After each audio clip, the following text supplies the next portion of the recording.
Good morning, everybody. Welcome back to the Journey to Greatness, day 257 of 365 with David McDonald, the GOAT.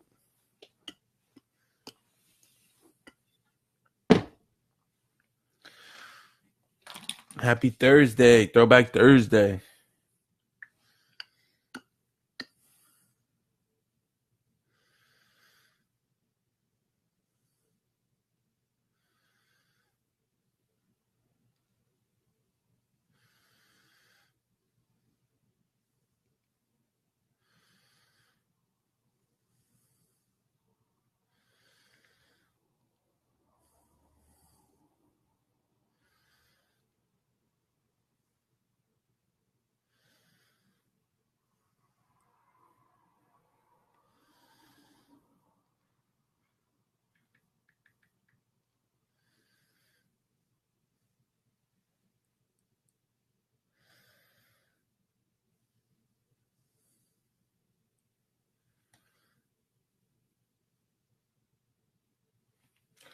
All right, let's get into this meditation routine.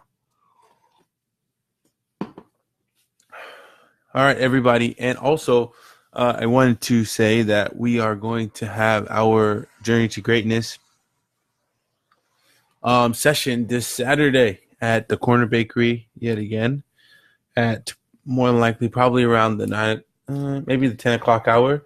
We'll probably go for like 2 hours from 10 to 12. I just need to make the flyer and post it on the Journey to Greatness page. So without further ado, we will go ahead and get into our meditation. Good morning, Liz. Good morning, Micah.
Alrighty, welcome back, everybody.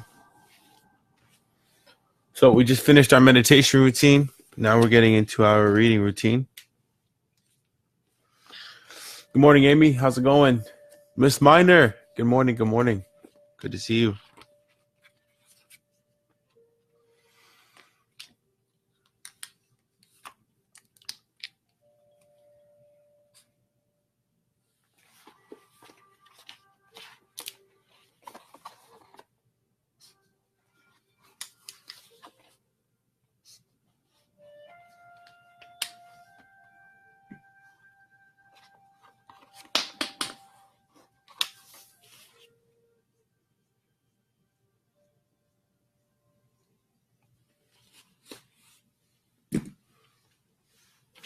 I will see you all on the other side.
Interesting.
Hmm.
Oh man, we're getting deep. We're getting real deep today. Not for too long, but we're gonna get deep today. Uh, we're in chapter 10 right now, the last chapter of the book, and so the author's pulling off his hat and giving the bow to exit the book. So we just finished our reading routine. Good morning, brother Yusuf. How's it going? And now we're getting into our journaling routine. Something happened yesterday. I was journaling about something, and then boom, it showed up in my reality. Powerful. Wow.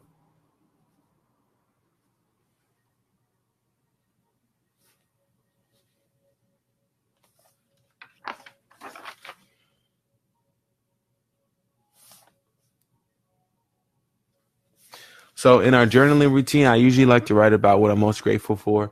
And in the morning, that is being in perfect physical, mental, and spiritual health, and for waking up.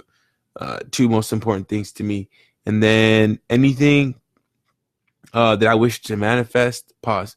Like yesterday, like I just said, yesterday something happened. I wrote it down in my journal, and then boom, it popped up, showed up in my life. That's something to be grateful for. It happened, but we can't just wash it under the rug, right? We have to show our respect. We have to show our gratitude to it, because we can't take this life for granted. We can't take our powers for granted, and we can't take our ability to manifest a reality for granted. So we show our respects to anything, and it doesn't have to be something directly that you ask for, right? It can be anything everything that you get is what you ask for, but it can be anything, any type of learning lesson experience that you had with someone or with yourself. And so, and then moving forward, anything I wish to manifest, um, or that I have a goal for, I go ahead and I write those things down also, or just reflect on my current state. I go ahead and I can write those things down too. So if you have any questions about that, let me know, and I'll see you all on the other side.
All right.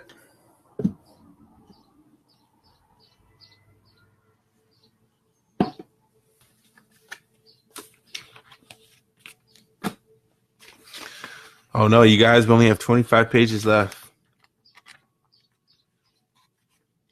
Sad story.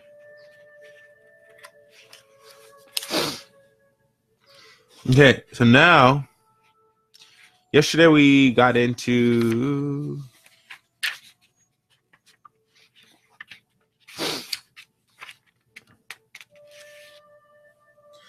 So yesterday we were finishing up chapter 9, and we were talking about obviously being connected with the higher intelligence, right? Universal intelligence. The author draws conclusion or parallel line to the fact that animals and nature are a part of the wholeness of the world, of the collective consciousness. And then he made an interesting point to say, the author, that is, he made an interesting point to say, in the 2004 tsunami, so many animals, I think they said like no animals were killed, and it's because instinctively, they animals had they felt the energy already coming, knowing that they needed to get to higher ground because the tsunami was coming. They didn't want to be wiped out. So they then migrated to higher ground. It hit, and a lot of people died. And then it is what it is. But the reason why that they moved to a higher ground was because they are connected with the oneness, and that is nature, right? And everything else that exists on the universal plane. So yes, whenever there is inspiration, this is how we're ending chapter 9. Yes, whenever there is inspiration, which translates as in spirit, quote unquote, and enthusiasm, which means in God, there is creative empowerment that goes far beyond what a mere person is capable of. So the first step to becoming a powerful creator is to understand and realize that you have a creative empowerment or a creative power that goes far beyond what the mere person is capable of.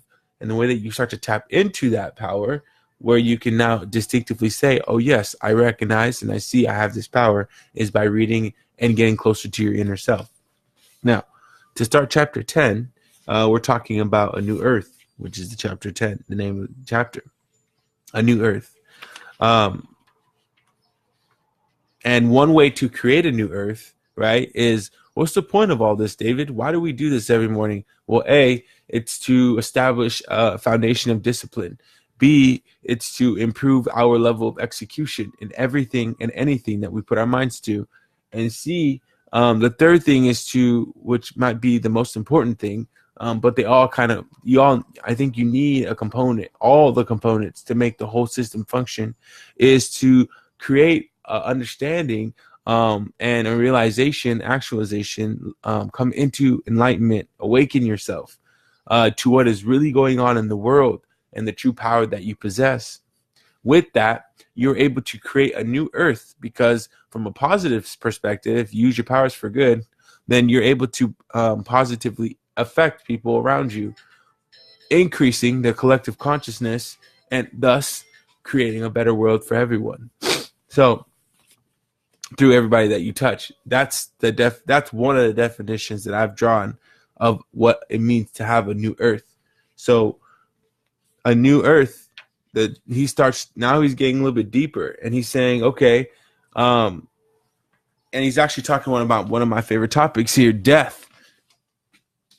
And so he says that astronomers have discovered evidence to suggest that the universe came into existence 15 billion years ago in a gigantic explosion and has been expanding ever since. Not only has it been expanding, but it also is growing in complexity and becoming more and more differentiated. Some scientists also postulate that this movement from unity to multiplicity will eventually become reversed.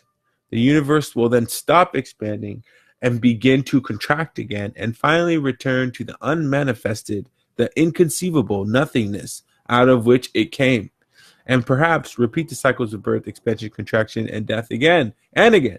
For what purpose? What does the universe go to all this, the bother of existing? Asks physicist Stephen Hawking. So, in other words, astronomers, which is the scientific belief, there's multiple.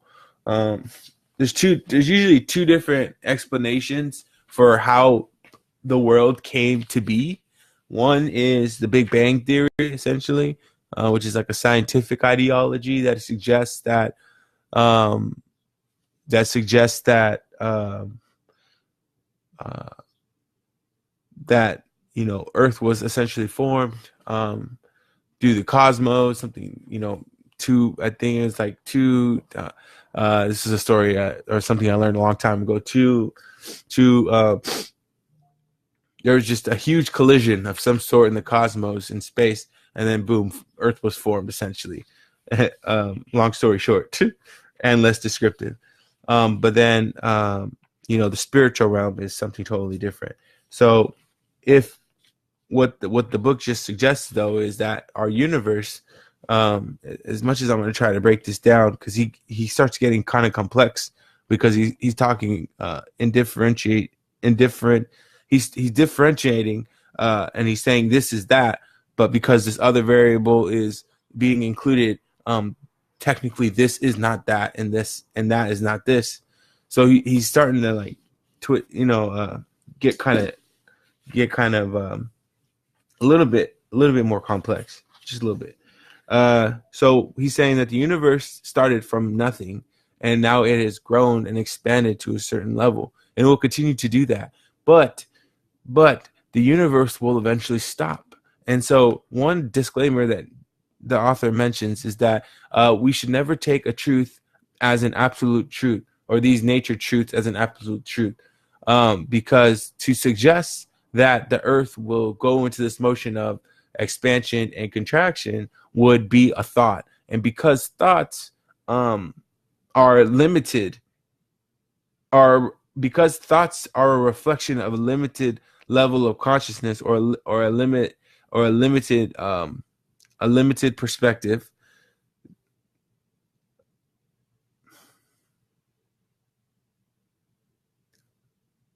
because thoughts come from a limited perspective, they are not absolute.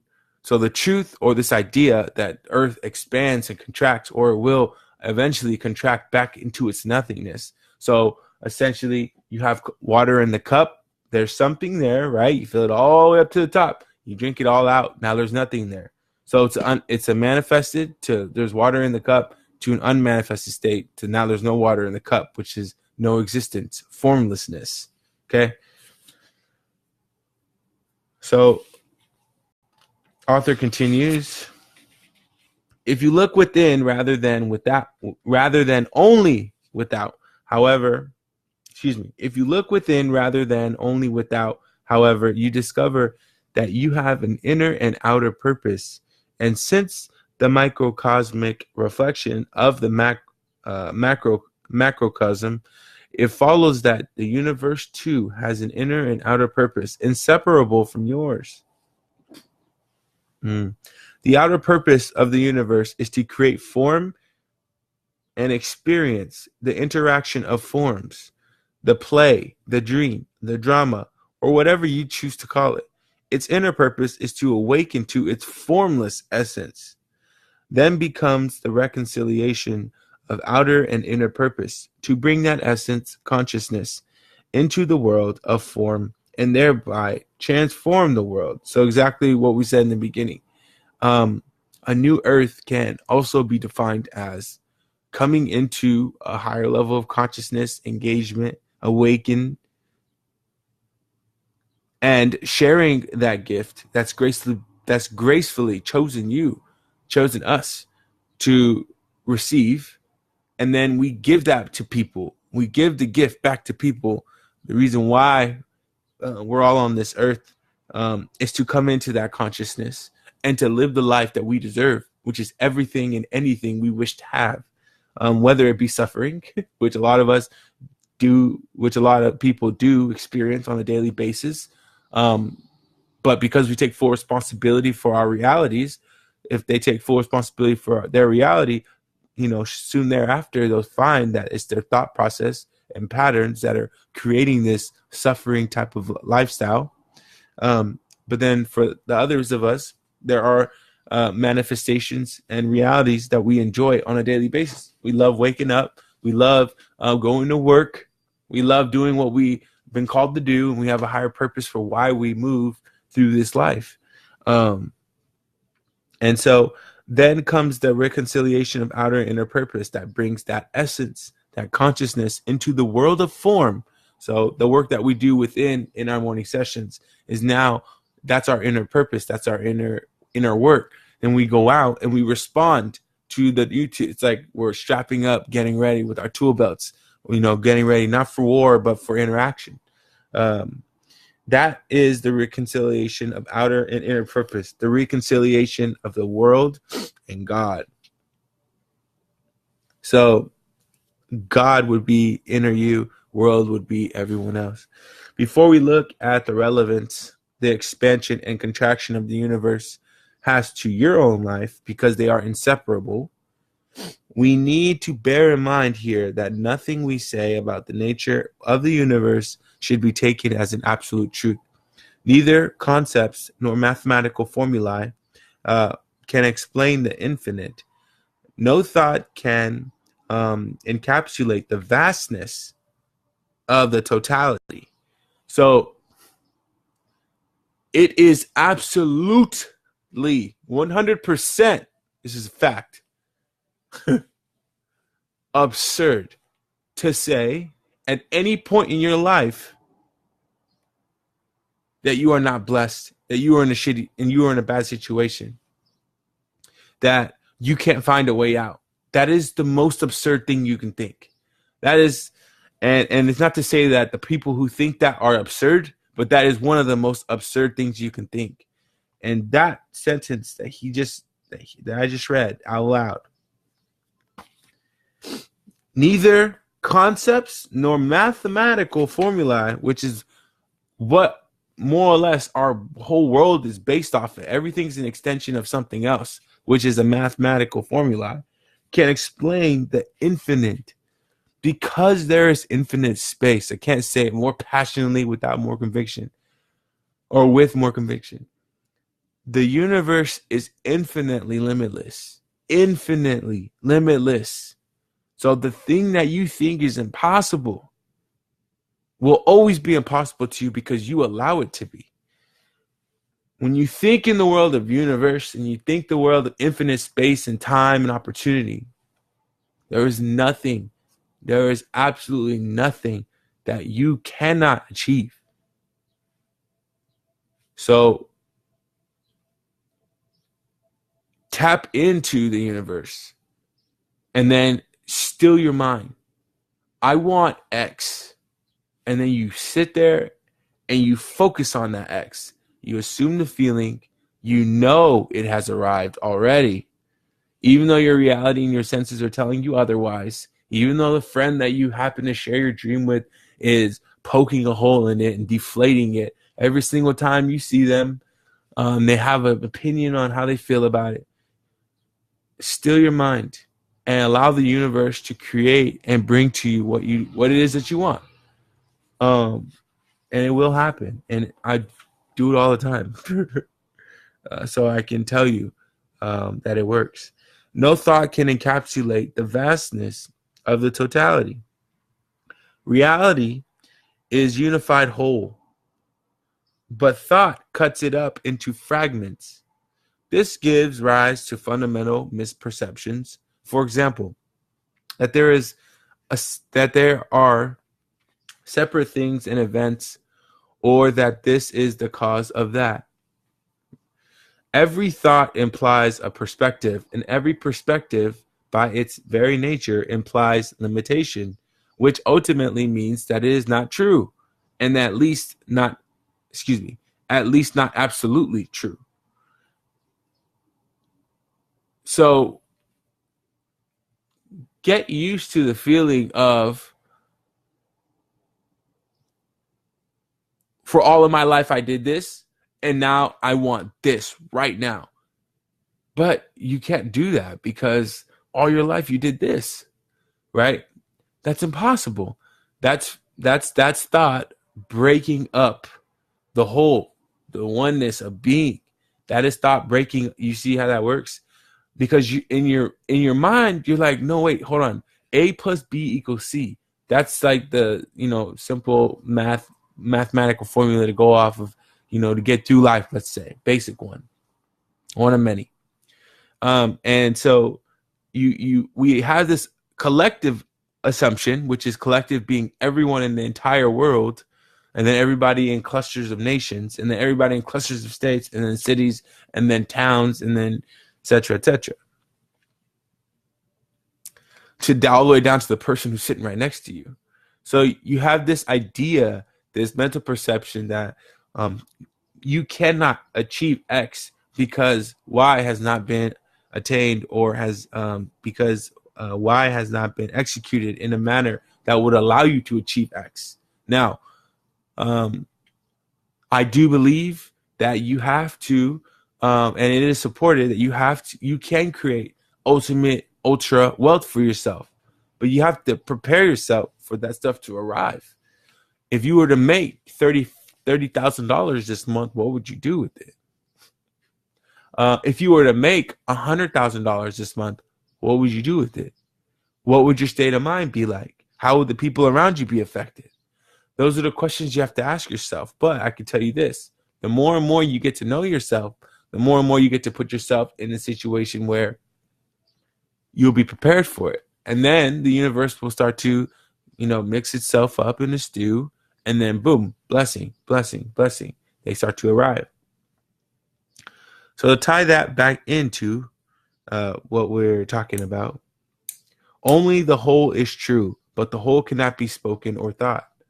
Because if it's a thought, if it's spoken, it originates from a thought, and then from a thought, it originates into spoken.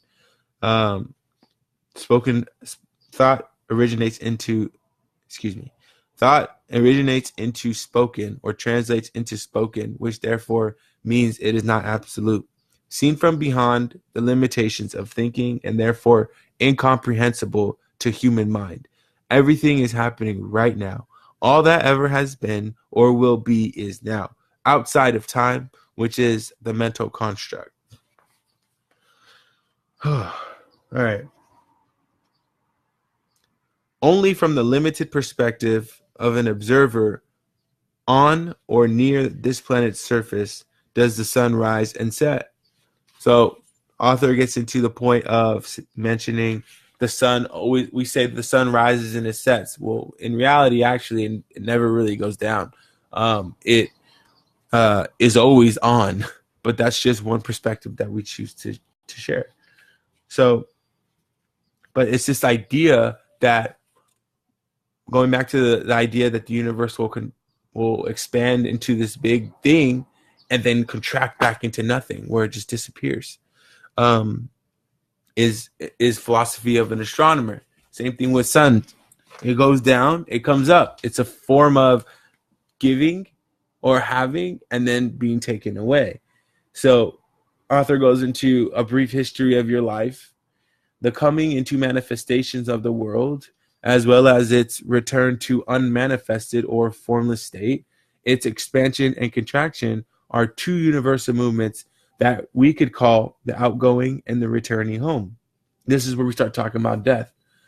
Always hope, brother. Always hope. There's always hope. Those two movements are reflected throughout the universe in many ways, such as the incessant expansion and contraction of your heart, as well as inhalation and exhalation of your breath.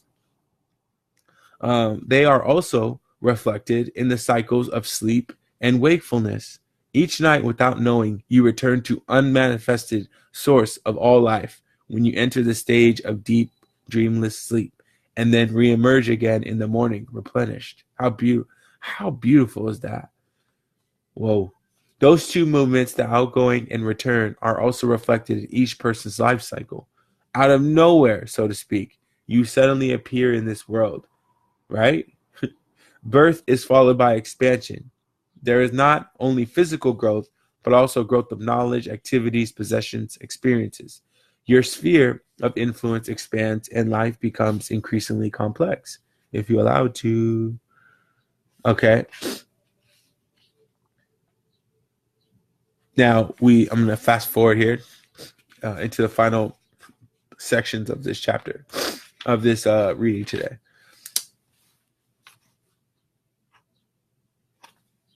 So, since there is very little spiritual truth in our contemporary culture, not many people recognize this as an opportunity. And so when it happens to them or to someone close to them, they think there is something dreadfully wrong, something that should not be happening.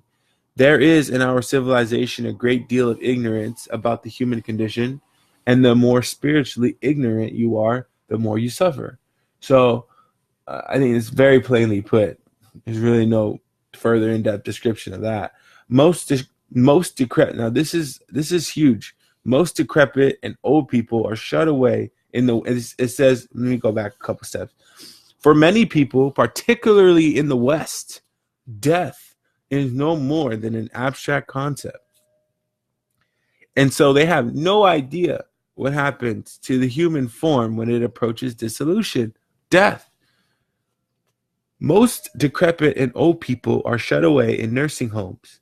Dead bodies, which in some older cultures are an open display for all to see, are hidden away. Try to see a dead body and you will find that it is virtually illegal, except if the deceased is a close family member. In funeral homes, they even apply makeup to the face. You are only allowed to see a sanitized version of death. Since death is only an abstract concept to them, most people are totally unprepared for the dissolution of form that awaits them.